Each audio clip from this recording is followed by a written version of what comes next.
Welcome to Product Momentum, a community of thought leaders and learners coming together to celebrate the product people who are shaping our way ahead. Inspired by our most pressing questions and insightful guests, we'll explore the challenges you face and offer practical, hands-on guidance your team can implement today. This is Product Momentum. Here are your hosts, Sean Flaherty and Paul Gable. Well, today I am excited to be joined by a new co-host to the podcast, Jessica Peters, a friend and colleague for many years now. Jess, it was a blast to have you on the show today. Welcome.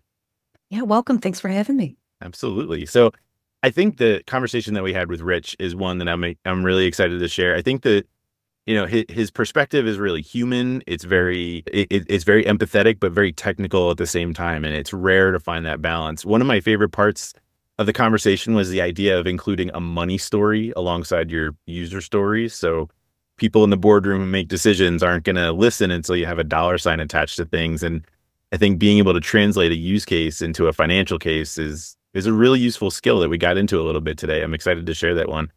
But what was interesting to you? What stood out that you want people to key in on the conversation we just had? Yeah, so one of the things that hit home for me the most is how do you manage a product strategy, a product backlog, all of our day-to-day tasks when your company doesn't have a strategy, right? How can we succeed without getting direction from above? And I really appreciated Rich's insights and how we could kind of navigate that situation. Yeah, Rich is always a great conversation. I'm excited to share this one, so let's get after it.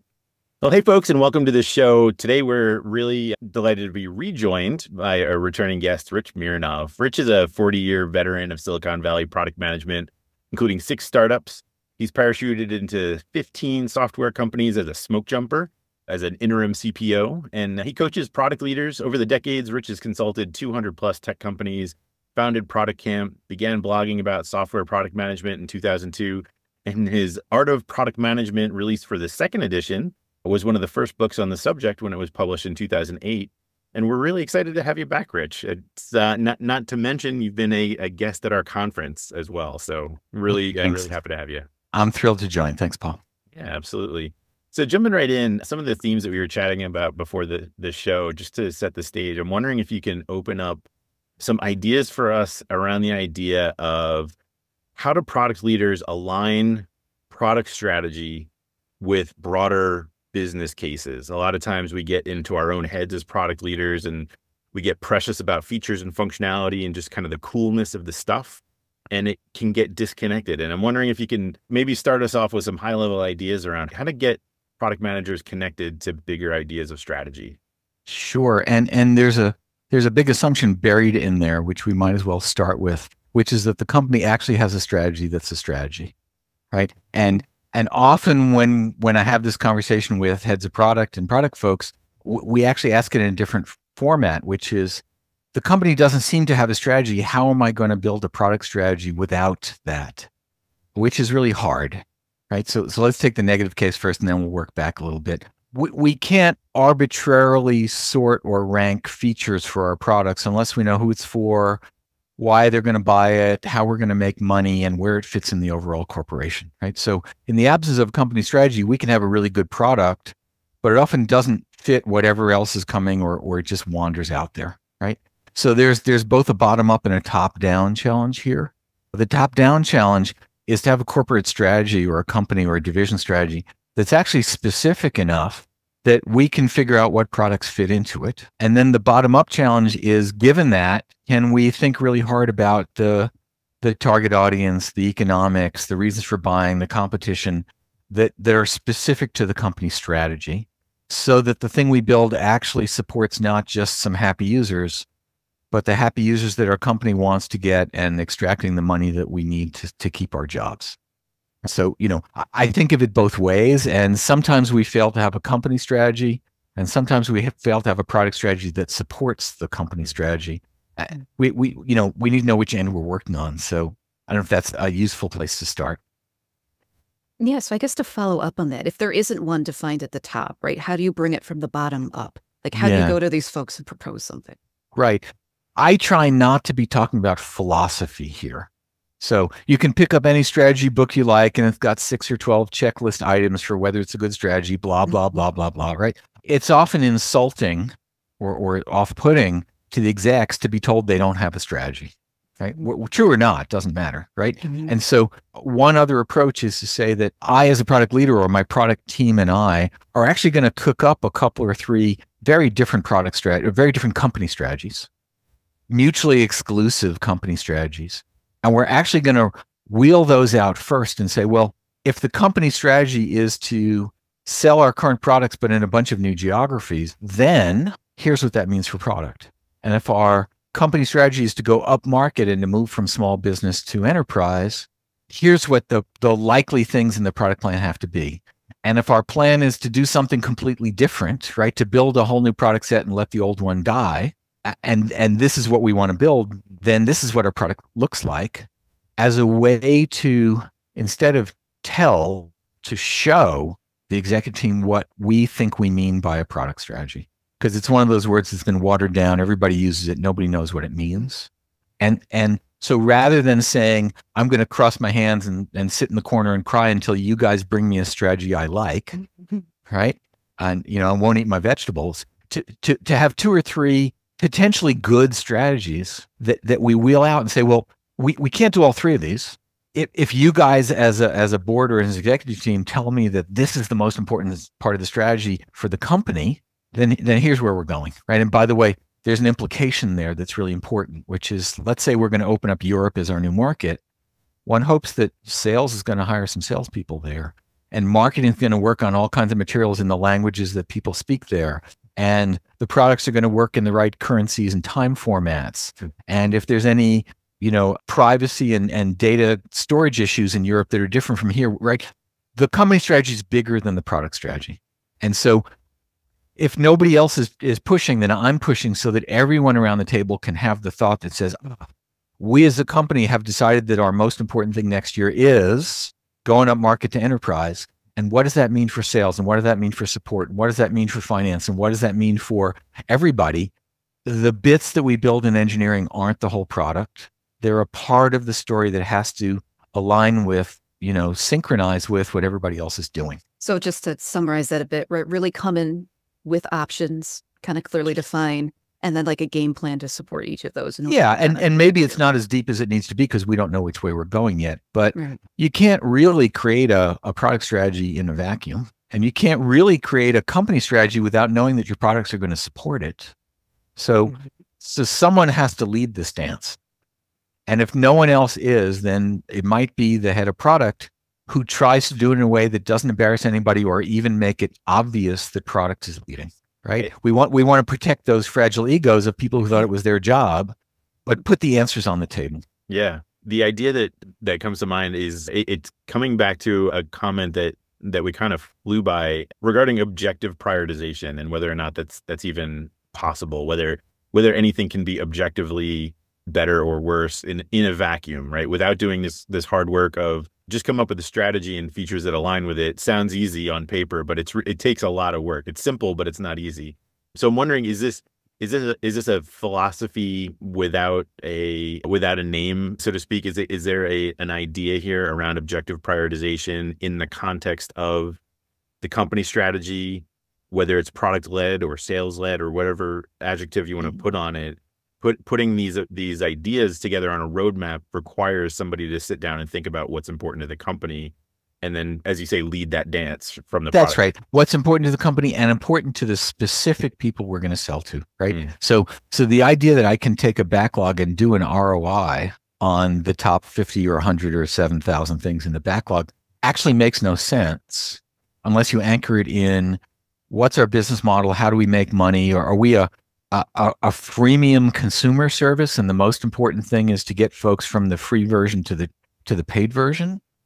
Are we an enterprise product where the way we make money is we move folks from the bronze plan to the silver plan to the gold plan? And if in that second case, we really have to figure out what 2 or 3 features for our specific audience are the ones that are going to cause them to raise their hands and say, I'm willing to pay 40% more to get those few features. Right? I don't believe in any generic, universal user or universal product. Yeah, that's a great segue to a thought that we were chatting about again before we hit record, about this idea of roadmap amnesia. And I can't explain it better than you. Can you share Sure. listening what is roadmap amnesia and how does it apply to this kind of context? Sure. And let me be clear. I'm an enterprise B2B guy, right? And I see this as mostly much more as an enterprise B2B problem than a B2C problem. But let's remember that in an enterprise software company, each of the sales teams really only has a few accounts they call on that are huge. And pretty much by definition, they don't get paid unless they close the deal. And almost every big customer has a list of, I don't know, more than, let's say, 7,000 things that they want in our product that are missing, right? Which come up in rotation. And it's really the sales team's job to push for the two things that one customer that they have says they need above all others. And because they have a small universe, they're almost always going to express that as every customer needs X, because in fact, both of their customers agreed, right? So I know that when I present my roadmap or whatever it is, right, the artifacts to my sales organization, there's really only two kinds of reactions. So the one is from the people who see the thing on the roadmap that they know they need to close the deal. And at that point, they're fine. They're checked out. They're going to go read their email, right? They got what they needed. And the other half, or maybe 2/3, are the ones who don't see on the roadmap the thing that's really going to be important to them to close their big deal, hit quota, get to President's Club in Fiji, whatever it is, right? And so I know that every one of those folks is going to escalate up through the sales channel the fact that they're missing their one thing, right? So now let's come back to roadmap amnesia. For me, my definition is no matter how many times I review the roadmap and my team reviews the roadmap with everyone in the company, there's this moment when somebody gets a phone call from the outside asking for a thing, right? It doesn't matter what it is, it's not on the roadmap, right? So, pick your huge company, JP Morgan Chase, somebody calls up from, ExxonMobil or Daimler Benz or something and says, I really want to buy your product, but it needs to have feature X, which, it's usually something impossible like teleportation, right? And roadmap amnesia means that everything that we talked about in the last week and 3 weeks and 6 weeks is wiped out of their heads because the most important thing in the world now is to get Daimler-Benz teleportation by a week from Friday when they need it, right? And so, and I don't fault the folks on the go-to-market side because they're not paid to remember roadmaps. Right. They're paid to find and escalate the demand for the thing that's going to close the really big deals they're working on, right? So, I come into the executive staff meeting every Tuesday morning and I review the roadmap, which by the way is the same as last week and the week before and the week before, and everybody nods their heads. But then the CEO or the chief revenue officer gets a call from some team that needs a thing. And so roadmap amnesia completely wipes in their brains everything we're working on. And the sort of underlying assumption is, well, this is important. So therefore, there must be an engineering team waiting, sitting around idly, eating bonbons, playing Fortnite, whatever they're doing, right? There must be an engineering team waiting to get this request from us and has nothing else to do. So all we need is the product team to take the ticket and walk it from here to there. And anybody who's been an enterprise company experiences this every week or three. If you're at a B2C company, often it's not so much because there's no one customer who is so big and important that they call up the CEO and break everything. Hey everyone, just wanted to take a quick break in today's conversation to share some exciting news about ITX's upcoming Product and Design Conference taking place Thursday and Friday, June 27th and 28th, right here in Rochester, New York. It's going to be held at the Memorial Art Gallery, and it's going to be spread over 2 days. Day one featuring a half-day design and product workshop series with Prerna Singh, John Haggerty, Ryan Rumsey, and Patricia Reiners. Day two is going to be a fantastic day of keynotes, headed up by John Maeda, VP of Design and AI at Microsoft, Denise Tillis, co-author of the new book, Product Operations, and Ryan Rumsey, CEO of Second Wave Dive and author of Business Thinking for Designers. Sprinkled in throughout the day of keynotes, we'll have the option to choose your own adventure. You can sit in on some live recordings of podcasts. You can network with some fantastic product and design professionals throughout the day, or catch one of our 3 fireside chats discussing some of the important themes and topics in our space that we'll be touching on throughout the day. To reserve a seat for you and a friend, or maybe treat your whole team to 2 amazing days of learning and networking, you can head on over to itx.com/conference2024. That's itx.com/conference Conference 2024. Looking forward to seeing you there, and let's get back to the show. So I think one thing I also want to bring up that kind of connects back to some of our previous conversations and also connects back to the workshop we had last year at our conference is, how as a product person, how do we speak the same language as these executives, right? So we want to propose the strategy. We have all these ideas. How do we speak their language and transition it from, the why of what we're building to maybe some of the more financial language that these folks speak? Yeah. Yeah. A really important question. And a lot of coaching on this, certainly from my end. Again, let's frame the problem carefully before we get to the solution. I don't know if you've ever been at a, let's assume none of us are golfers for a moment here, right? If you ever been at a cocktail party where some very avid, fanatical golfer blocks you in a corner and wants to talk for 45 minutes about a particular golf course or a stroke or right? Or anybody who's into political conspiracy theories and wants to borrow you for an hour to talk about a thing that doesn't make any sense, or right? What I observe is that when we on the product and engineering and design side sit our go-to-market partners down and try to explain to them at great length how agile works and code check-ins and backlogs and there's all this inner baseball of how we build stuff. And you can just see their eyes roll right up, right? Because honestly, in the restaurant analogy, they don't really care what happens in the kitchen. They just want to get the meal they ordered on time and have it be hot and tasty, right? And so when we're talking with our engineers and designers and DevOps folks and everybody on the maker side, we're deep in the conversation about how and who and sequence and algorithm, right? But the go-to-market side mostly doesn't care about that, right? What they care about is what's the outcome of the work? Will it lead to money? Will it lead to more customers? Will it lead to lower churn? Will it lead to new markets being opened up? And then will it lead to money? And after that, will it lead to money, right? And so I think it's incumbent on us to understand our audience and to talk about things at the right level of specificity that they get why it's important. And we end every sentence or paragraph with money. As an example, we spent a month, we looked at all this data, we analyzed 500 people going through our sign up process or workflow for our music streaming service. And we noticed that 10 or 11% can't seem to get their address right? Or the zip code doesn't match the city, right?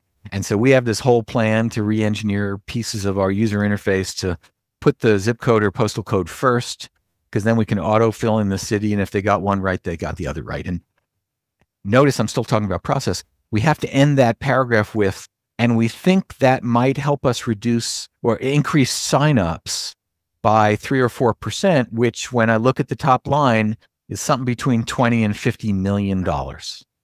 Okay. Suddenly everybody's listening, and they weren't listening until I put a number up there that they cared about. Right. So now, because we're talking about something that might put $20 million on the top line, everybody's enthusiastic.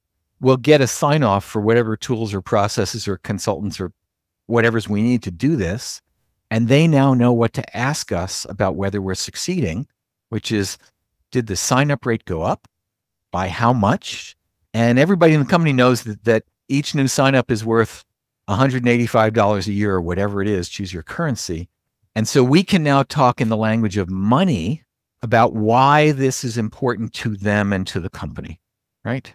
We sometimes talk about the reverse dog whistle problem. So, a dog whistle is one that the dog can hear and you can't hear, right? A reverse dog whistle is one that you hear and your audience can't hear, right? So anytime I, as a head of product, go into the executive team as a group and talk about something that doesn't have currency symbols in it, I'm pretty much assuming they're not listening. So it's not that I'm saying different things, that I have to back it up to the economics or the reason or the outcome about why the company cares instead of why the product team cares. Basic know your audience thing. Yeah. I think there's something here that goes back to kind of where we started, along the lines of prioritization and the idea of translating this into metrics that matter to the people who are listening. Yep. We talked about sort of, stack ranking the 7,000 things that are on the list, and the algorithms and the AI tools that are emerging as ways to sort things. And you made an interesting comment that I want to poke at just a little bit about these big picture ideas of sorting algorithms and prioritization, AI, bots, and and tools that we use, they're really helpful for sorting the top 15% from the bottom 85%. Yep. It's really hard to say what is number one or what's number 1, 2, and 3. That's really where the hard work comes in. I'm wondering, just circling back on that for a minute, because I think that's really critical for where we are with, we're inundated with AI tools. We're inundated with, all these algorithms. How do we make sense of all this? Yeah. And there's a lot of things going on there, right? So, and if we come back to the first part of the discussion, if we don't have a strategy for the company, then I don't know how we're going to evaluate a particular thing as on strategy, right? Unless we have a portfolio model where we simply do random things that are going to make money separately and don't relate to each other, right? Which almost no company should ever do. So the first place I would start is let's identify the 3 biggest swim lanes or OKRs or themes or whatever they are that support the strategy that the product organization and the engineering design organization can do, right? Again, I'll just pick the one we were talking about. Maybe one of the 3 most important things for the company is to reduce churn, to have more folks renew when they come up on their annual renewal. Okay. And we can figure out how much that's worth. And we can now dive in to look at all these ideas which may or may not reduce churn, right? And we can measure them and we can run experiments. Without an anchor of what we're trying to accomplish, we're just going to get a random bunch of random things, some of which might reduce churn, some of which might not, right? So I would start, again, let me imagine the company strategy. Let's say 3 things. One is we're going from North America to Europe, so there's a bunch of stuff we have to do. We need to reduce renewal churn. We need to have more folks renew. And then there's a bunch of architecture in the back because we're running out of scalability and we can't add more customers unless we can process whatever magic in the cloud at 5 times as fast, right? So if those were our 3 strategic goals lined up with whatever the company's trying to do, now we can take the ideas and we can sort them into 4 piles. The ones that are going to reduce churn, the ones that we need to go to Europe, the ones that are architectural pieces so we can scale up, and everything else, right? And the everything else, we might choose a few things because they're good hygiene, but they're not going to mostly make the cut. Right. Yeah. And then the second thing we can do is we can stack up all of the suggestions, ideas, tickets, demands, whatever they are, that might reduce churn. So we're in that first swim lane, we're on that first OKR, and do a really, really quick and dirty 1 hour sort of the 411 things or 89 things and pick out, let's say we pick out 12. Okay. We pick out the 12, which we, qualitatively think are worth spending any time on because we're only going to do 4 this quarter, right? And everything below number 12 is complete waste anyway. We shouldn't size it. We shouldn't waste any time on it. How do we get to a place where we can look at a short list and apply our best tools and best thinking and best strategy and best engineering and best sizing and all this other stuff and experiments, right? I'd say any energy we spend on anything below about position 35 in our backlog is completely wasted. We're never going to get there. Fair. I don't know about you, but I've never seen a backlog that got shorter, right? Every organization is getting incomings faster than we're taking them off. And so something at position 84 in the backlog, we are never going to get there unless something really changes. And if it does, we'll know. Yeah. Right. So notice what I avoided here was spending a tremendous amount of energy on the longer list. Now, maybe our AI tools will magically give us those 12 or those 20, which case I'm all for them. But there's always someone in finance who wants us to do an ROI to 8 digits on all 914 things in our backlog. And you know what? Complete waste of time. You're here. Yes. So I think just maybe to pivot a little bit, Rich, I know you had a book out many years ago called The Art of Product Management, which I think is a collection of your writing over the years. And you have a new edition coming out, right? Yes, it's out actually. And to be clear, the first edition of that was things I had put out on my blog between 2002 and 2010. Okay. So for those of us who were blogging in 2002, and there weren't a lot of us in the product space, it's really a collection of work, of posts, of writing that's for individual product managers who are coming into it maybe for the first time, trying to get their heads around the job. It's not strategy, it's not frameworks, it's not philosophy. What I did with the reissue was I actually stayed in the same decade. So I went back. Many of those pieces needed to have some edits and some rewrites. All those companies had disappeared. and I swapped out some things and put out some other things. So it's not so much a new book as it is a refresh of the original one. If somebody's got the original one on their shelf, I think they're set. But, there's an awful lot of folks who've come into product management in the last 16 years who weren't around when the first edition came out. So the other thing was that cleared my decks for the next couple of books I'm working on. I just needed to get that off my desk. So a good moment to celebrate, to remind ourselves that some of us were doing product management, by the way, in the 1980s. And every generation of product managers thinks they're the first one. Yeah. Not so much, right? But, what I think we found was that most of the fundamentals haven't changed that much. The tools have, the language has, but, what we do as product managers is still one foot in the technical camp and one foot in the customer and the marketing camp. And we've got to be bilingual and speak tech and customer. And we have to love our products the way we love our children. In fact, that's the first piece in the book, and it still is. Might as well tell the rest of the story here. Very few of us have 1-year-olds who can play the violin or do calculus or fly a jet, right? And when we have kids, we know that we're going to spend a lot of time on those first 18 releases, getting them safe and grown and through school and ready to go to university, right? And do something great in the world. If I, as a product manager, put out version 1 of my product and think it's perfect and move on, maybe I should be in another job, right? We as product managers have to love the faults and the shortcomings of our products. And we have to have a plan for version 2 and version 5 and version 9, because by then it'll be really good and people will love it, right? We have to defend our products the way we defend our kids. I love that story. I think that's great. I did notice when you were talking there, you kind of hinted at some new books. Yeah. Do you mind sharing some thoughts? I'm working. I've got the outline 2/3 written for a thing I'm calling Software Economics in the Language of Money. So a lot of the things we just touched on, I think, and of course it isn't written yet, so you can't have it. But one of the big takeaways, one of the things I've seen over and over again over the last couple or 3 decades, is that heads of product often see a real personal failing in their inability to move the rest of the executive team around to get to the right decisions. And that might be true if it were just that one person at just that one company. But I've seen the pattern so many times at so many companies that it's my expectation that most heads of product, most CPOs and VPs of product are going to have a struggle to move the rest of the company to where they think it needs to be, unless they're really good at coalition building and talking the language of money and networking.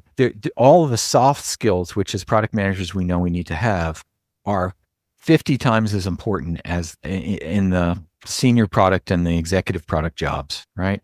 It's really not about doing the product work anymore. It's about shaping the organization so that people are aligned and doing what they should do and cooperating and sharing good goals. I think we might have buried the lead a bit. There was a comment that you made and we kind of passed by it. Loving your products like you love your kids, I think, is becoming a lost art, just because there's a notion that, the beholdenness to the shareholder and the quarterly focus as opposed to the giving room for things to breathe. Some of the products that I look back on in the sort of Wild West days of the internet, the products like MailChimp come to mind. That was a side hustle for like 7 years for the founders. Right. Before they they finally found their target market and ended up selling it for billions or whatever they ended up exiting.